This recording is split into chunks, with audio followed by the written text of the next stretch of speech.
అంత డబ్బుండి ఇంత చిన్నింట్లో ఎలా సర్దుకుపోతున్నావు వదినా? డబ్బున్నది నాకు కాదులే వదినా, మా ఆయన గారికి. అయినా ఆయనే సర్దుకోగాలేంది, ఆడదాన్ని నేను సర్దుకోలేనా? పాయసం బాగుంది వదినా. అయ్యో, అది పాయసం కాదు, మైసూరు పాకం.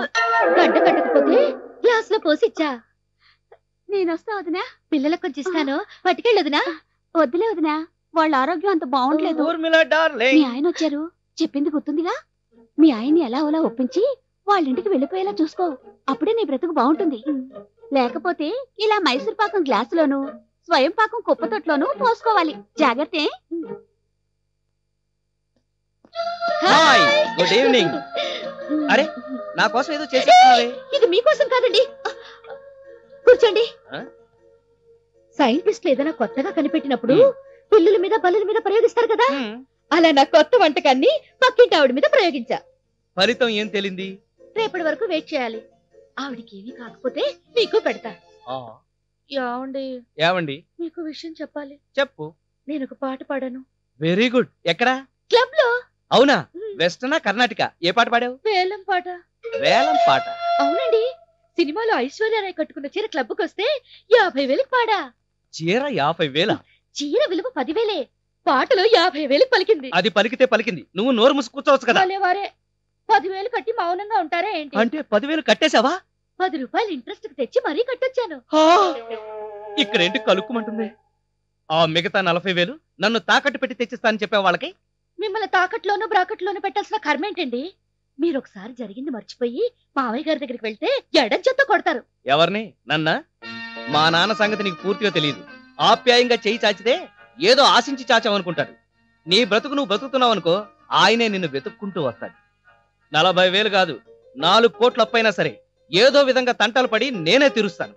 అంతేగాని మా నాన్న వెతుక్కుంటూ చచ్చిన వాడు. నీకు చీరమైన వాడితో చెప్పు, నెలకు 1000 రూపాయలు చొప్పున 40 నెలలు కడతానని. 40 నెలలు కడతారా? నేను ఆ చీర అన్ని నెలలు కట్టను కదండి. కట్టకపోతే మీ ఇంటికెళ్ళి మీ నాన్న కట్టమను. సర్లేండి, మంచి మనిషి పేరే చెప్పారు. ఈ నెలాగా కలిసేలాగా లేరు. వాళ్ళ అమ్మ తరఫు నుంచి నరుక్కురా. అమ్మా, 101 కొబ్బరికాయలకి 550 రూపాయలు ఇప్పించండమ్మా. ఏమిటా కంగారు? నీకన్నా ముందొచ్చిన మనిషి నా వెనకాల చేతులు కట్టుకుని ఎలా నిలబడ్డాడో చూడు. ఎందుకంత వినయం? మేడం గారు మా షాప్ లో 10,000 రూపాయలు పట్టు చేరుకొని డబ్బులు ఇస్తానంటే వచ్చాను. కంగారు పడకండి. మీ ఇద్దరికి ఇవ్వాల్సింది తిప్పి కొడితే 11,000 లేదు. 10 నిమిషాల్లో పారేస్తా, వెయిట్ చేయండి. ఇంకొద్దిసేపట్లో మా అత్తయ్య మైసూర్ మహారాణిలా కారులో వస్తుంది. నేను కాళ్ళకు దండం పెట్టి ఈ పట్టు చీర చేతిలో పెట్టగానే ఉక్కిరి బిక్కిరైపోయి మెళ్ళో కాసులు పేరు నాకు వేస్తుంది. మరుక్షణం దాన్ని చేంజ్ చేసి మీ చేంజ్ మొక్కను కొడతా. ఒకవేళ కాసులు పెరిగిపోతే మిగిలిన కొబ్బరికాయలు నీ మొక్కను కొడతా. మా అత్తయ్య సంగతి నాకు తెలుసా, నీకు తెలుసా? నువ్వు జీవితాంతో కాయలు అమ్ముకుని పండిపోవాల్సిందే. కాయలు తీసుకునిరా. రా అమ్మా మహంకాళి, ఇది నీ మొక్కుబడి కాదు. ఏదో నా మొక్కుబడి కోసం ఇలా కొడుతున్నాను. నన్ను క్షమించు తల్లి. మా ఆయన ఎలాగో అలాగా మా అత్త మామలతో కలిసేలా దీవించు. నా పలుకుబడి పెంచు.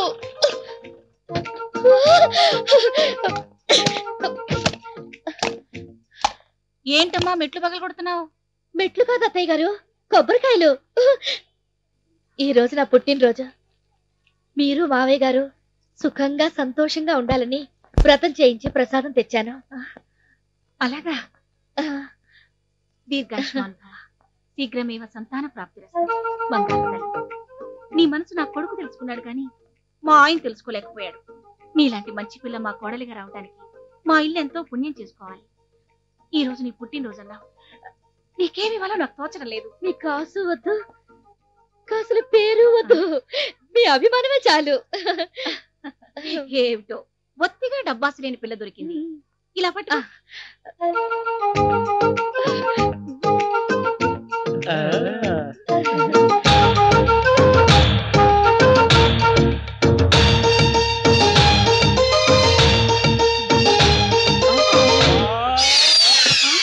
ఏమైంది పాపం? మీ అభిమానం చూసి తట్టుకోలేక కళ్ళు తిరిగాయి. అప్పులు చేసేది కోడలు కాదు, ఆ మాత్రం తీర్చలేని వాడు కొడుకు కాదు. ఈ ట్రాన్సాక్షన్ తో నాకు ఏ సంబంధం లేదు. రేయ్, నువ్వు అసలు మనిషివేనా? కన్న కొడుకుని ఇంట్లోంచి గంటేశావు. అప్పులాళ్ళతో నీకు నీ కొడుక్కి సంబంధం లేదని చెప్పేశావు. నీ మీద నేనే బెటర్ కదరా. నా కొడుకు 1,00,000 రూపాయలు అప్పు చేస్తే నీ దగ్గర వడ్డీకి తీసుకొని ఆ అప్పు తీర్చాను. చిచి, నీ దగ్గర పని చేయాలంటేనే ప్రెస్టేజ్ ఇష్యూగా ఉందిరా. I'm going to resign. రేయ్, ఏ తండ్రైనా కొడుక్కి సంపాదించి గౌరవంగా బతకడం నేర్పాలి. ఒకవేళ అప్పు చేయాల్సిన పరిస్థితే వస్తే కష్టపడి ఎలా తీర్చాలో నేర్పాలి. అంతేగాని ఒకళ్ళ మీద ఆధారపడి బతకడం అలవాటు చేయకూడదు. విన్నావుగా? ఇప్పుడు పో. ఇంత విన్నాక నేను ఎక్కడ పోతాను? ఇక్కడే ఉంటాను సార్. మీ ఇద్దరి గోలా సరే, అంత తప్పు వాడేలా తీరుస్తాడండి? స్టార్ టీవీలో కౌన్ బనేగా కరోర్పతి ప్రోగ్రామ్ కి వెళ్లి తీరుస్తాడు. ఏంటమ్మా మాట్లాడమేంటి? సమాధానం చెప్పమ్మా. నిన్నే అడిగేది. ఎంతలో వాళ్ళు అంతలో ఉంటే ఈ సమస్య రాదు కదా. మర్యాదగా మాట్లాడండి. మీ ఇష్టం వచ్చినట్టు మాట్లాడితే ఇక్కడ ఎవరు ఊరుకోరు. ఏంటండి ఇంట్లోకి వచ్చి ఏంటి అల్లరి? అప్పుల వాళ్ళు అల్లరి చేయక ఆర్కెస్ట్రాతో వచ్చి కచేరీ చేస్తారా? అప్పులోళ్ళ ఇంతమంది ఇంకా ఉన్నారండి. రాత్రి మా హోటల్లో ఘనంగా బర్త్డే పార్టీ చేసుకున్నావు, అప్పుడే మర్చిపోయావా? హోటల్ బిల్లు 10,000, తిండి తినే తైతెక్కలని బిల్లు 25,000 రూపాయలకి పొద్దున్నే చెక్కిస్తాను పిలిచి నెల రోజులు ఆగిరమ్మంటుందా? నెల రోజులు కాకపోతే 2 నెలలు ఆగమన్నా ఆగాలి. 2 నెలల తర్వాత అయినా ఎలా కడతాము అని. చూసావా, నీ మొగుడికే నీ మీద డౌట్ ఉంటే మాకెంత ఉండాలి? ఆయన అలాగే మాట్లాడతారు.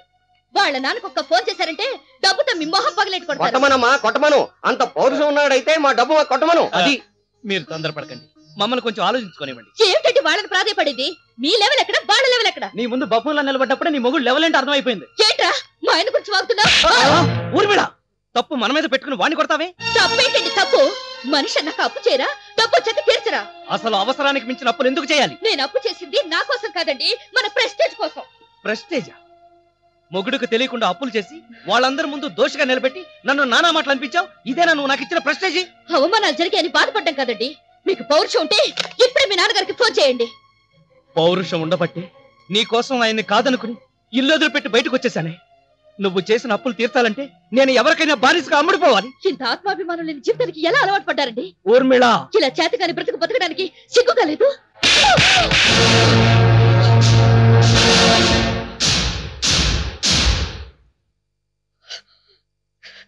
ఇదే పని నేను చేస్తే, కానీ నేను చెయ్యను. మిమ్మల్ని ఎక్కడ కొట్టాలో నాకు బాగా తెలుసు. ఇక మనం కలిసి ఉండడం కష్టం. కోర్టులో కలుద్దాం.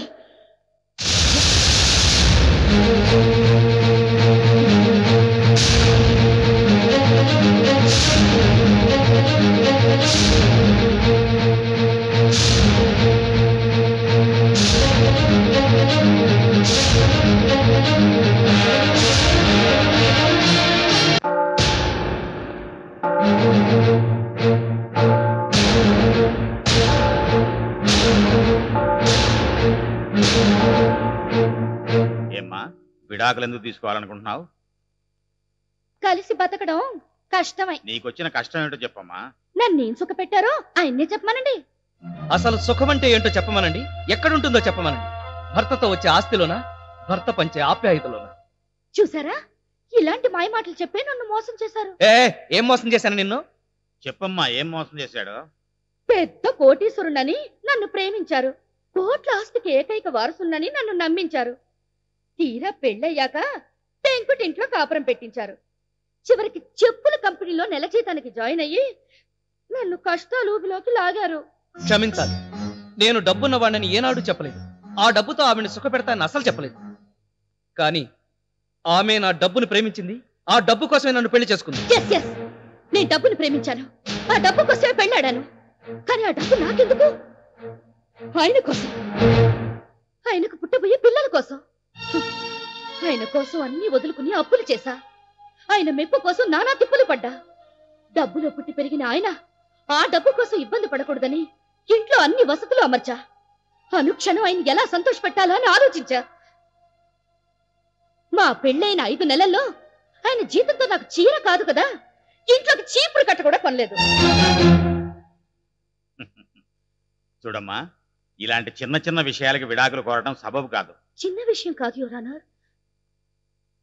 నా జీవితంలో జరిగిన చేదు అనుభవాన్ని ఇంకా జీర్ణించుకోలేక ఏ నిర్ణయం తీసుకున్నాను. మా అమ్మ తన ఆస్తిని కాదని మా నాన్నను ప్రేమించి పెళ్లాడింది. మా అమ్మ అనారోగ్యంతో మంచాన పడినప్పుడు మా నాన్న ప్రేమ మందేలేశారు కదా, ఆయన పేదరికం ఆవిడ ప్రాణాలు తీసింది. డబ్బు ప్రేమను పెంచుతుంది, పంచుతుంది అని నన్ను నమ్మేలా చేసింది.